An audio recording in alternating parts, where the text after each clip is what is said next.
Konawe, sebuah nama wilayah di Sulawesi Tenggara yang beberapa bulan lalu saya ke sana mendadak muncul jelas kembali di kepala saya. Gara-garanya, saya teringat dengan apa yang terjadi di sana sehubungan dengan tanur nikel. Sejarah singkat, saya ini punya latar belakang panjang urusan kiln, burner, furnace, tungku sejak tahun 97. Kebetulan saya memilih kiln pembakar dengan sistem fluidized bed kiln untuk hydrated lime (CaOH 2 kali), di mana teknologi tradisional biasanya adalah pakai tungku vertikal, seperti kebanyakan kita lihat tanur-tanur di daerah Tuban, Tegal, Cirebon, pada Larang. Kami sudah menggunakan teknologi tinggi, bahkan asapnya yang masih mengandung waste product kita tangkap dan kita pasang alat untuk menyedot sehingga produknya menjadi precipitated calcium carbonate. Semuanya friendly to nature, nggak ada waste sama sekali. Pabrik tersebut berada di wilayah Cibinong di Kelapa Nunggal, nempel pabrik semen Holcim. 20 tahun dengan benda tersebut, terang aja saya hafal mati tentang apa itu yang namanya furnace dan kiln. Lalu ke Konawe sekarang, dan di Konawe saya kaget. Lokasi tanur di Konawe yang makan waktu 1,4 jam dari Kendari, ada hal yang membuat saya kaget. Berjajar vertical kiln tungku pembakar nikel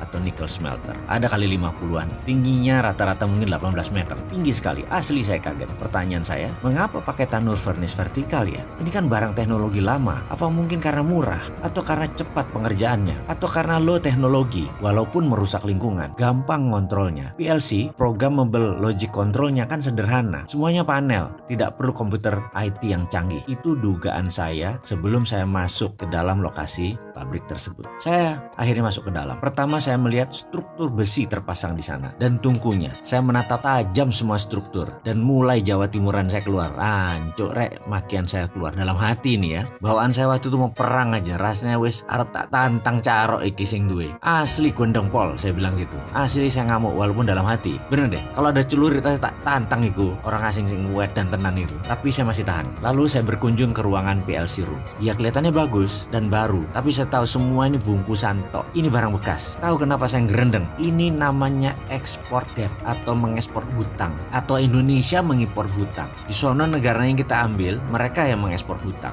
Mungkin saya salah, tapi sesama bajingan ekonomi, jangan anggap remeh si Sontoloyo ini. Insting saya jalan. Ini kita import debt, mengimpor hutang. Saya ini bajingan ekonomi, tapi yang saya makan bukan negara sendiri, negara orang. Begini ceritanya, kisah nyata ini. Dulu saya memiliki pabrik di Pasuruan, hutang bank.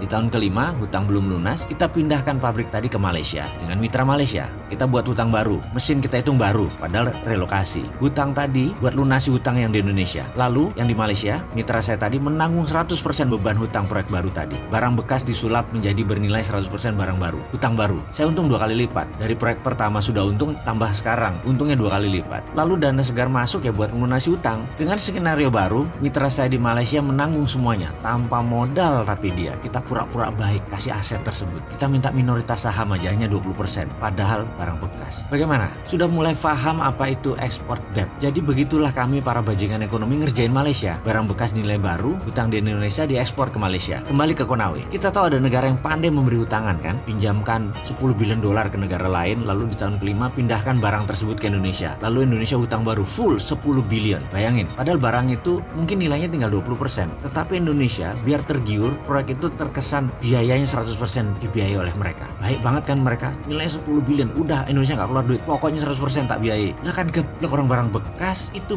bisnis untung di muka mereka itu. 8 billion ditambah hutang mereka yang kemarin lunas. Ada lagi, bunga mereka 5%, lalu dikasih bunga ke kita 7%. Mereka untung dari bunga aja 2%. Jadi untung dagangnya bolak-balik.